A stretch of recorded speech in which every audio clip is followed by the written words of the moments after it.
What's up, fellas? Welcome back to another video. Today I'm gonna be showing you an incredible glitch that lets you duplicate weapons and shields and bows. Actually, works for all those. Now, I made another video that's intended to go with this one, so if you haven't watched that one, then it'll probably be linked in the description, so you should check it out. It's on how to get like a really powerful weapon. In fact, I can show you which one it is. This one. As you can see, it does 138 damage. So, it's pretty overpowered. So I'd recommend taking a quick stop and checking out that video, if you haven't already at least. Now, before we start, I'm trying to hit 300 subs by the end of the year. So, if you don't mind subscribing, then it would be a really big help, because I do plan to make a lot more guides and help and tutorials and stuff. So, if you're interested in that kind of thing, I'd suggest subscribing. Anyways, let's continue. Now, this glitch doesn't need to be in any certain location or anything. So we'll just go to, like, Central Hyrule or something, like, somewhere very open. Here we go. Now, there is a chance of you losing a weapon trying to do this glitch, so be careful about it. So, we're gonna take, let's say, this Korok Frond Guster. Now, when you're trying to duplicate a weapon, you gotta make sure that the weapon that you're gonna change to the weapon you're duplicating, like this, is gonna become one of these. The Korok thing is gonna become a Lionel Reaper. But before we can do that, we have to destroy the fused material. So let's do that for this one too. So equip the weapon that you want to turn into a Lionel Reaper. And then dismiss all of your vows except for Minoru. Summon Minoru real quick. There she is. So hop on Minoru and then drop the donor weapon. This is the weapon that will become the Silver Lionel Reaper.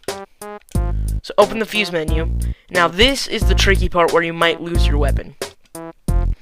So this is on Switch 2 edition, so the frame rate is really good. So it's gonna be harder for me than it is for anyone else playing on like the Switch 1 version. And that goes for anybody else playing on Switch 2 version as well. So you gotta press Y and plus, like as close to simultaneous as you can possibly get. So let's try this here. Alright. So I did it. As you can see, there's green lines there. When I did, you press Y and plus at almost the same time. Like, down to like less than half a second. Like, it has to be incredibly close timing. Like, press Y and like before you can even finish pressing Y, press plus. Like, that's how close you needed to get. It's very precise. Anyways, to continue, if you see green lines, then you watch 2 memories. You can skip the memories. If you don't see any green lines, then only watch 1.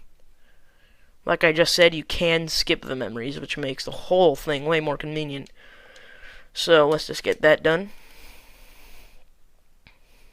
Okay. Now, if you did it right, and you got the timing just right, you'll see the weapon fall to the ground like this. Pick it up. Hold on, let's get rid of these. Oh, come on, you gotta be kidding me. Okay. So, once you have the weapon, you'll see we have it equipped. So, dismiss Minoru, and you'll see the weapon just disappear into thin air. Now, this is the last part, and it's incredibly easy. Just drop the Silver Lionel Reaper, or the weapon you're trying to duplicate, and pick it back up. When you check your inventory, you'll see it hasn't become the right weapon yet, but it has attached the Lionel horn to it. So if we drop that weird limbo weapon, we'll finally get another one of the Silver Lionel Reaper. You can do this as many times as you want. There's no limit to it. And this currently works on versions 1.4.1 and 1.4.2, the latest version. This is Switch 1 and Switch 2. I recommend doing it on Switch 1 version if you can, because it makes the timing easier due to the slower frame rate. But if it's not that hard for you, then go ahead and do it on whatever version you want. Well, that's about it. See ya.